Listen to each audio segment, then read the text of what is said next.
Hey, how you guys doing? Good morning to you. It is March 28th, 2021, Palm Sunday. Uh, I wanted to come on and make a video. First, I want to say to a friend of mine, thank you for your inspiration and your exhortation. You've been making videos lately, and you've been inspiring, encouraging, and admonishing other people to not be silent, to not sit on the gift or the calling or the message that God has placed in them. And that message is received. To be quite honest, there is this trepidation that I feel often when it comes to the idea of posting up a video. The idea comes and says, nobody wants to listen to what you have to say. It's not fancy. It's not funny. It's not whatever. And so the different voices and the different things that come that prevent me have been preventing me. But today is a little different. Today I said, you know what, like it or not, I'm going to put it out there. And just real simple, the thing that came to me today that was really impressing upon my heart is this idea of fathers and their children. So in the culture right now, there's a big deal about uh, Black Lives Matter, and they do matter. But the focus that's something that is a big deal in my mind in the homes of blacks, in the culture, has to do with the absence of the father in the home. And there are a lot of voices now that are trying to minimize the impact of an absent father.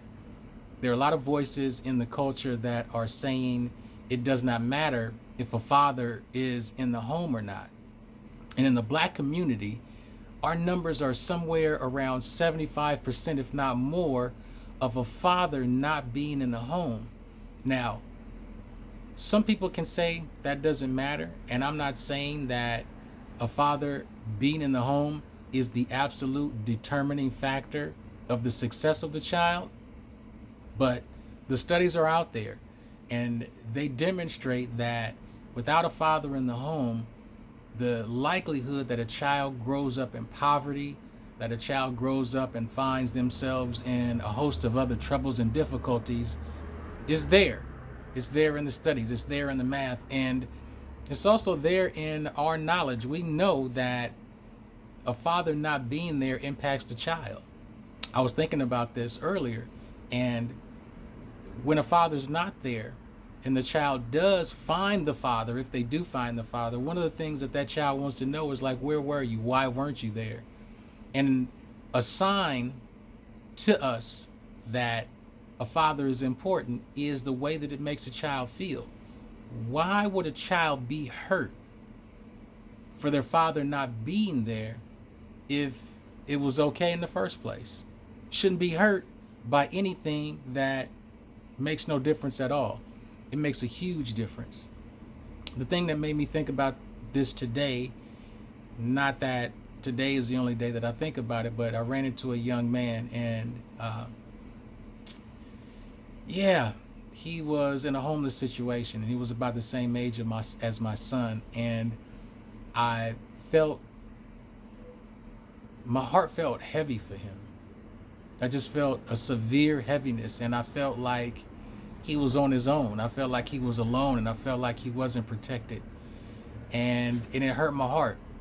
And that's really the thing that prompted me to come and make this video, is to encourage somebody, encourage a father to not just encourage other fathers, but to encourage the culture, to encourage the ears that might be listening to my voice right now, to speak up for the fatherless, which is something that the scriptures admonish us to do. Don't be silent for the cause of the fatherless.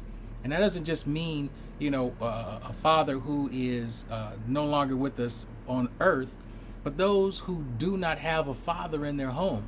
The Bible has it, it speaks about it numerous times.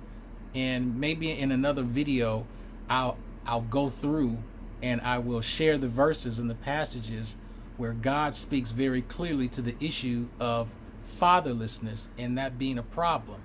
God says to extend ourselves on the behalf of those who are without fathers. Again, there's another clue from the Word of God that fathers are important. So don't let the culture tell you that fathers aren't important. And as I get ready to stop this video and close, the thing about protection, and looking at this young man and feeling that he was not protected, it brought this image to mind. So everybody's familiar with the Lion King movie, right? I thought about the scene in the Lion King where young Simba, the little cub, had found himself in some trouble, and he was in the midst of a bunch of hyenas. These hyenas are laughing at him because they know that they're about to tear him apart, right? And he's roaring. He's not just about to give up. I mean, he's trying. And it's not like the young men, it's not like our young people are not trying. I'm not trying to minimize the efforts that young people are doing. As a matter of fact, I commend a lot of young men and women who do not have their fathers, who are roaring, just like little Simba was roaring, just like he was out there like, look, I'm not going to let these laughers, these hyenas out here, laughing at me, thinking that they're about to make a meal out of me. I'm not about to just go out like a sucker. I'm not about to just go out here, with my tail between my legs. And so, he is doing his little cub roar, right? And right when these hyenas think that they're about to get the best of little Simba, he roars and he opens his mouth, and instead of you hearing this little baby roar, you hear this loud roar, right? This roar. And it's Mufasa. It's the father.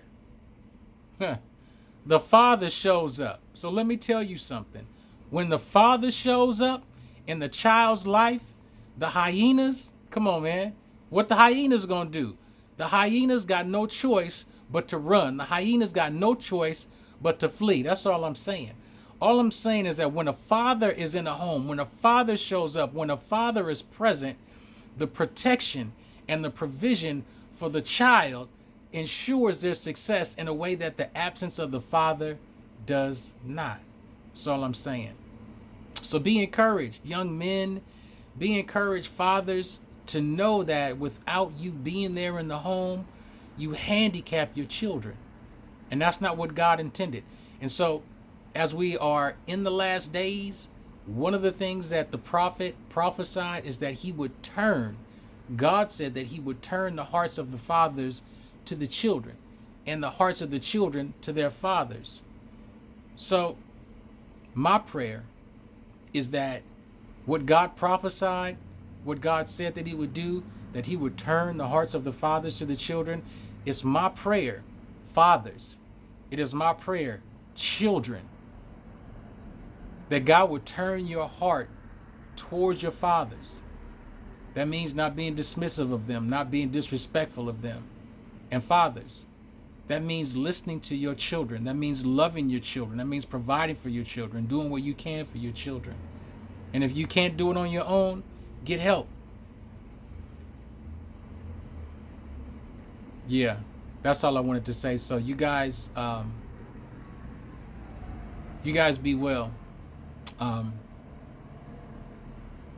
maybe I'll post another video again soon. All right. God bless. Peace.